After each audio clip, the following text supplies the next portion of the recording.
L'Europe n'est pas la seule à avoir une politique agricole. Il y a des politiques agricoles dans tous les grands pays. Il y a des politiques agricoles aux États-Unis, au Canada, en Australie. Il y a des politiques agricoles en Inde, en Chine, en Russie.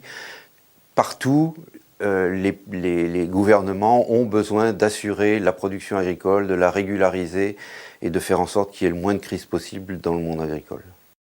Et puis il y a des esquisses, notamment beaucoup d'esquisses ou d'éléments de politique agricole, on va dire, en Amérique latine, en Amérique australe, notamment dans le Mercosur, ou bien dans certaines régions andines. Donc il y a des éléments de politique agricole régionale dans d'autres régions du monde, mais il n'y a dans aucune région du monde une intégration aussi avancée, et notamment avec un transfert de souveraineté, je le répète, et un transfert de moyens aussi avancé, une mise en commun des budgets aussi avancée qu'en Europe.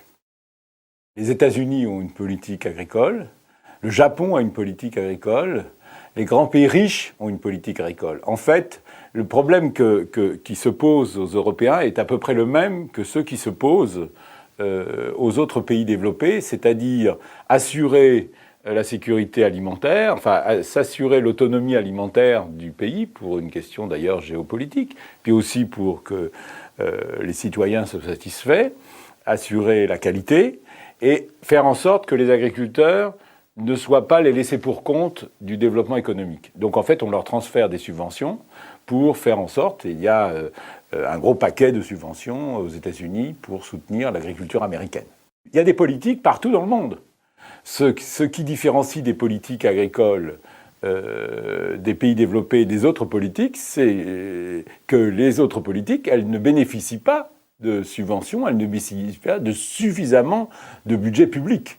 Les politiques des grands pays développés bénéficient de sommes importantes pour les soutenir, à la fois soutenir les administrations, définir les politiques, soutenir tout l'encadrement, et puis aussi subventionner directement les agriculteurs, alors que dans les pays pauvres, il y a des politiques avec juste un petit peu de moyens pour assurer le fonctionnement d'administrations qui sont souvent squelettiques.